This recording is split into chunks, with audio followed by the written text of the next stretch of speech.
El ciclo de conferencias titulado La Tradición Federal de Santa Fe. Es una propuesta cultural de debate que está impulsada por el Instituto Artiguista de Santa Fe, por la Municipalidad de Santa Fe.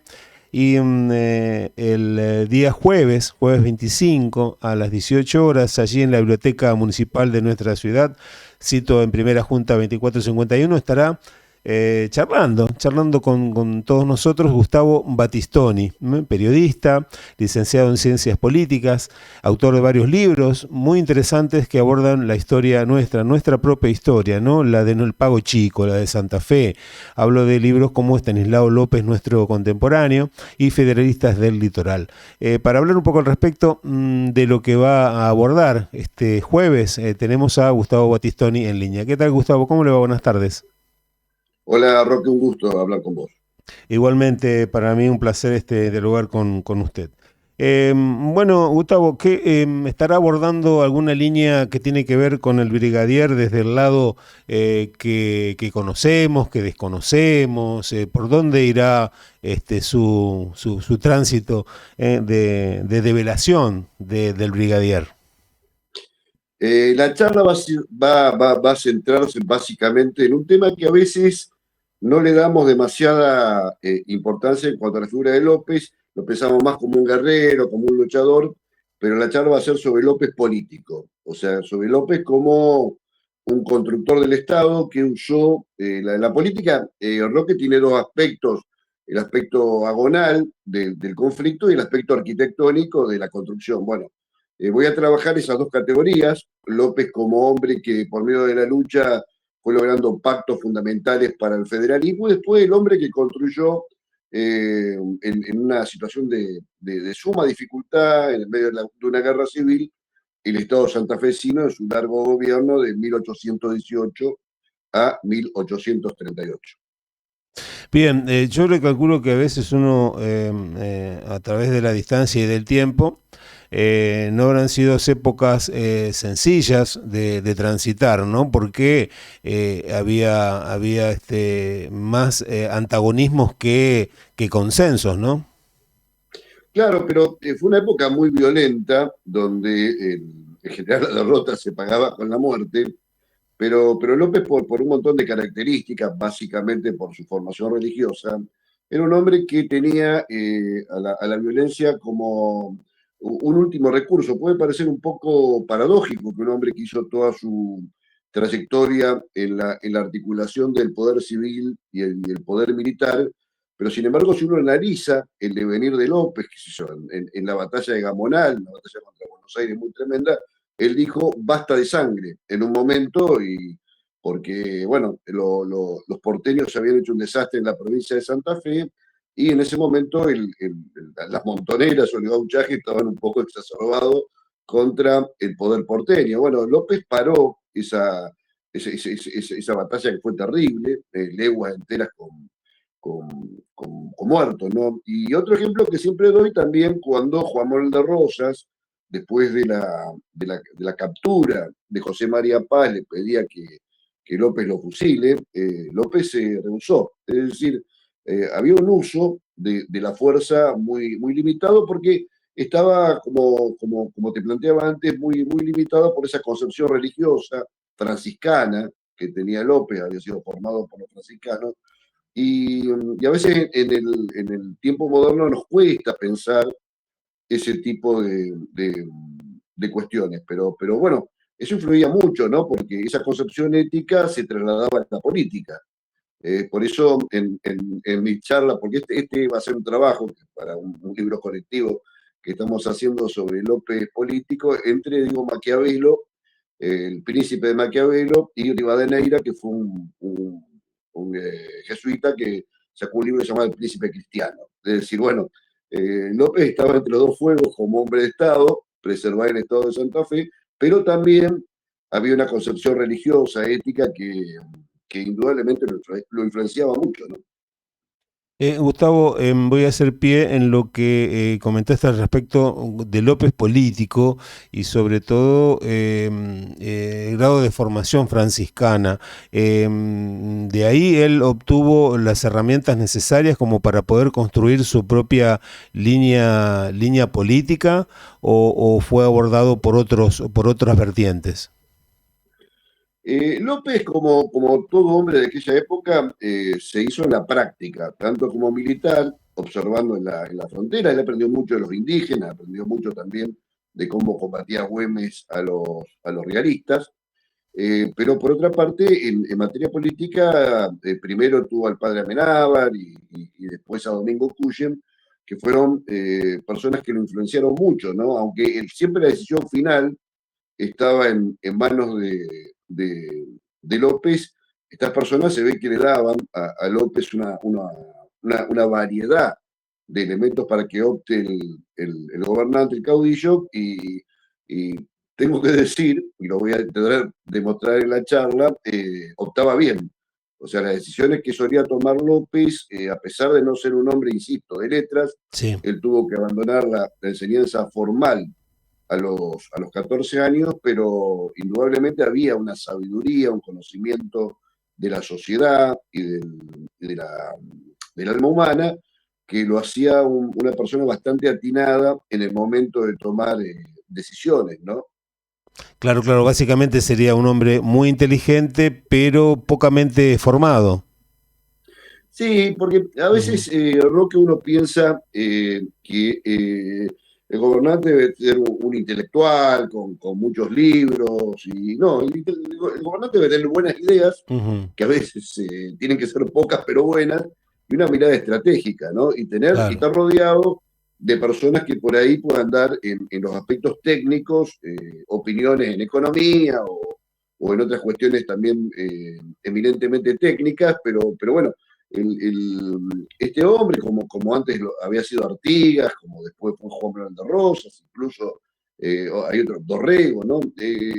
Dorrego era quizás más intelectual, Ujú. él era periodista, pero tenían una visión muy, muy clara sobre a dónde debía ir el Río de la Plata, la política del Río de la Plata, ¿no? Y en este caso López tenía muy claro que debíamos ser republicanos, debíamos ser federales, como está estampada en la Constitución de Santa Fe de 1819, el Estatuto Provisorio, la soberanía debía ser del pueblo. Es decir, un montón de elementos que conformaban un corpus teórico, una serie de elementos teóricos, que era diferente a la concepción unitaria o porteña, que en aquella misma época estaba buscando un rey en Europa. Y eso lo distingue realmente. Y yo creo que es un activo que a veces los santafesinos no tomamos conciencia de haber tenido la segunda constitución republicana y federal del continente americano. La primera fue la de Estados Unidos, la segunda la de Santa Fe, de tener un gobernante que fue artiguista, a pesar de que después en el Tratado de Pilar hubo diferencias, pero que él bebió en las fuentes del artiguismo, en la República federal, y que era de absoluta avanzada en ese momento. No, no, hay que pensar que cuando López y los santafesinos nos damos la idea o la práctica de una república federal, en Europa estaban restableciéndose las monarquías absolutas. Entonces, tenemos que valorar a este hombre en ese contexto, y a los santafesinos en general y las santafesinas en general, tenemos que valorarla por el gran paso adelante que han dado con ideas que eran muy modernas en ese momento. No, no, la única república federal que existía era de Estados Unidos y recién estaba empezando a funcionar. Bueno, nosotros los santafesinos, como antes lo había hecho Artigas y como también hizo Pancho Ramírez y otros Sí. tantos bustos en Córdoba, bueno, tomamos el riesgo en aquel momento de decir, bueno, queremos una república federal, queremos que la soberanía sea del pueblo, queremos que el pueblo participe en las decisiones políticas, lo que era de absoluta avanzada en esa época.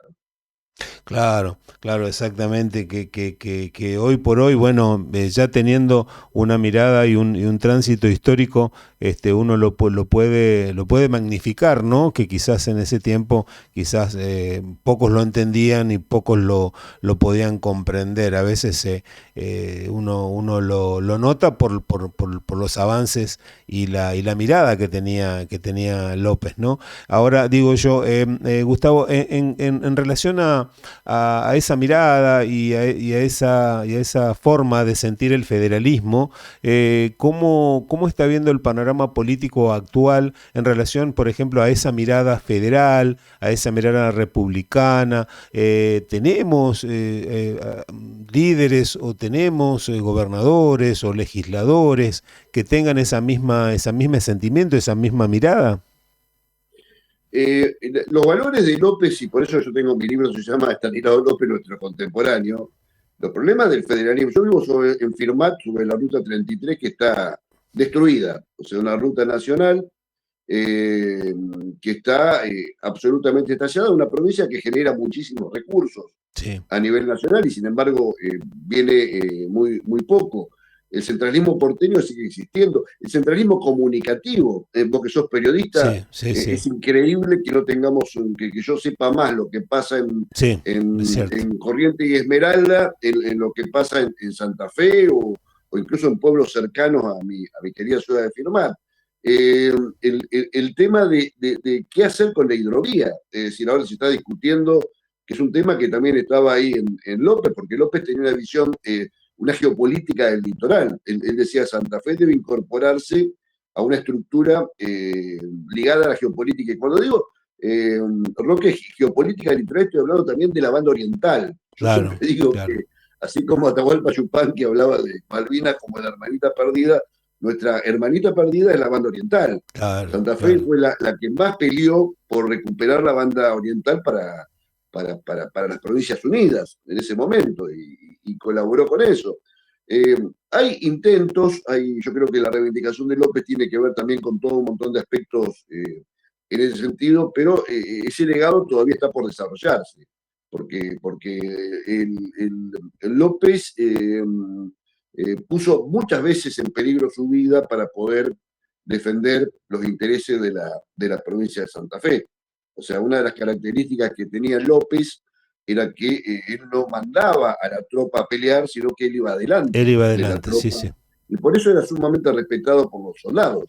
Es más, él se enferma en 1836 porque él dormía y vivía como los soldados más rasos, ya con 50 años, él vivía como un soldado de 16, 17 años y en julio del 36 se agarra una gripe, una enfermedad terrible que después lo fue llevando, fue minando su salud. Entonces, esta contemporaneidad de López, de esas luchas, o sea, López tenía en la idea de qué hacer con Córdoba. Hoy que se habla de la región centro, había una mirada de Estanislao López, qué hacer con Córdoba, qué relación tener con Entre Ríos y Córdoba para poder contrapesar el poder que tenía Juan Manuel de Rosas con la aduana y el puerto de Buenos Aires. Es decir, una serie de ideas que siguen teniendo para mí plena actualidad. Claro, claro, sí. Yo cuando yo recuerdo, bueno, prácticamente un tridente que por ahí marcó las etapas de las formaciones de muchos argentinos y argentinas con un tridente que era López, Ramírez y Artigas, ¿no? Tirando sobre un mismo lugar hacia un mismo objetivo. A veces uno, ojalá pudiéramos tener a esos caudillos otra vez para poder sentir el federalismo y ser republicano y ser nacionalista, básicamente, ¿no? Claro, pero además hay que pensar que más allá después de los conflictos que hubo entre Ramírez y Artigas y lo que pasó en el Tratado de Pilar, que Artigas lo sintió como una traición, Artigas es el gran olvidado de la historia del litoral y se lo piensa solamente como hoy en día como un caudillo uruguayo y tuvo muchísimo que ver con Santa Fe, porque Sí, Santa Fe logra la autonomía en 1815 por la acción de Artigas y nuestro primer gobernador Francisco Antonio Candiotti, que merece un párrafo aparte, un hombre ligado al artiguismo, es decir, un hombre sumamente poderoso para aquel momento, pero que fue un artiguista. O sea, nuestro primer gobernador provincial de la Santa Fe Autónoma fue un artiguista. Fíjate vos la relación que tenemos con el artiguismo y los valores artiguistas, que fueron los de la República, los del federalismo, ¿no? Que nos vienen desde el artiguismo, impactaron fuertemente en Santa Fe y indudablemente el ideario de López, con muchos aspectos diferentes, por ahí porque Santa Fe tiene unas características singulares, ese ideario de Artigas profundamente arraigó en la provincia de Santa Fe, ¿no? Es así. Gustavo, no me queda más tiempo, solamente agradecerte el contacto, la deferencia de haber dialogado un rato con nosotros y no comentar todo, sino parte de lo que va a ser tu exposición el día jueves. Dejamos como gancho, ¿viste? Siempre hacemos un ganchito como para que la gente tenga ganas de seguir escuchándote y vaya sobre todo a la biblioteca municipal. Un fuerte abrazo acá desde La Chalet, Gustavo. Gracias por el espacio y bueno, gracias, muchas gracias. Hasta luego. Hasta aquí la palabra de Gustavo Battistoni. Encarará el ciclo de conferencias La Tradición Federal de Santa Fe. Es una propuesta cultural de debate impulsado por el Instituto Artiguista de Santa Fe. La municipalidad Gustavo es periodista, escritor, politólogo santafesino, licenciado en Ciencias Políticas, escritor de varios libros y este jueves 25 de junio a la hora 18 horas en la Biblioteca Municipal, allí mismo en Primera Junta 2451. Acércate, escucha un poco porque tiene que ver íntimamente con nuestro pasado, pero en proyección también al futuro y a lo que nos está ocurriendo hoy. El título es Estanislao López y la reafirmación de una provincia federal. Pasó aquí por La Chalet Gustavo Battistoni.